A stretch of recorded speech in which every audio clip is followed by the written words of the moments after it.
Jordanians are known for their legendary hospitality, and we will do our very best to be equally gracious hosts.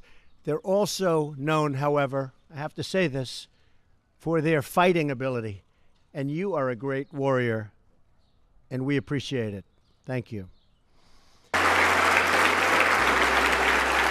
I'm also truly honored and very humbled to serve as the Hashemite custodian of Muslim and Christian holy sites in Jerusalem, a city that is precious and holy to all three monolithic faiths and must be respected always as such.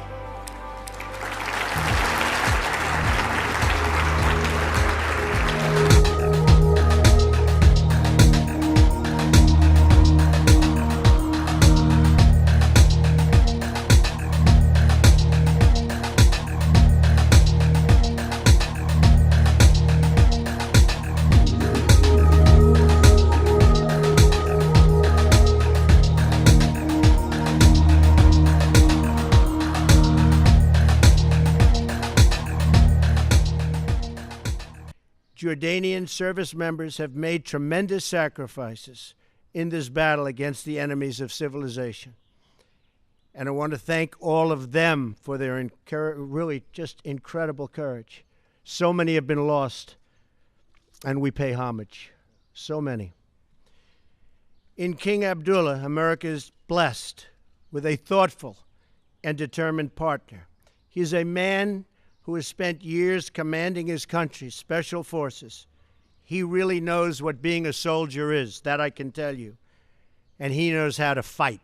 In addition, we also acknowledge the vital role that Jordan has played in hosting refugees from the conflict in Syria. We have just announced that the United States will contribute additional funds to Jordan for humanitarian assistance. This aid will help countries like Jordan host refugees until it is safe for them to return home. The refugees want to return home. I know that from so many other instances. They want to return back to their home. And that's a goal of any responsible refugee policy. Finally, as we discussed, to advance the cause of peace in the Middle East, including peace between the Israelis and the Palestinians. And I'm working very, very hard on trying to finally create peace between the Palestinians and Israel. And I think we'll be successful. I hope to be successful, I can tell you that. The King has been a really tireless advocate for a solution. He's going to help me with that and help me at the highest level. Mr. President, thank you for such a kind and warm welcome to the White House. We are very delighted with the way the discussions have gone so far, and we're delighted to be here in such a wonderful setting and such a beautiful day, which I think is a tremendous mark of how we are going to move into the future. What I do want to say is how much we deeply appreciate the close relations we have with the United States, with you, Mr. President, and with the American people. This is a strategic partnership that we call and keep very close to our hearts, and it is a partnership on so many levels that we will continue, I think, with the frank discussions that we had today to improve on as we face the challenges of the future. And I am very delighted for your vision, your holistic approach to all the challenges in our region, and to the dedication of your team in being able to translate your policy into actions successfully, hopefully, as we move forward. The challenges we face today are many and not exclusive to my region, as I've just mentioned. They are global, and particularly the threats to global security. Terrorism has no borders, no nationality, no religion, and therefore joint action with a holistic approach, as I had just mentioned, Mr. President, is crucial. I am very delighted that you have the vision to be able to move in that direction, and I think that the world will be in a very good place as we move with all these challenges ahead.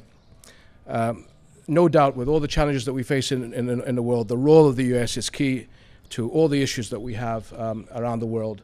But it's not just the fact that we should expect the United States to do all the heavy lifting. The heavy lifting has to be done by all of us in the international community to support the United States in being able to translate that vision into the right direction. So there's a lot of responsibility for all of us in the international community to support the President, the administration, and the American people to bring brighter days to all of us.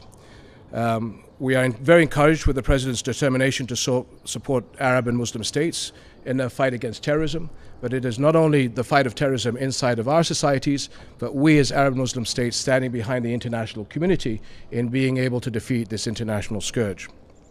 In Syria, we need a political solution that ends the conflict in the country and preserve its unity and territorial integrity.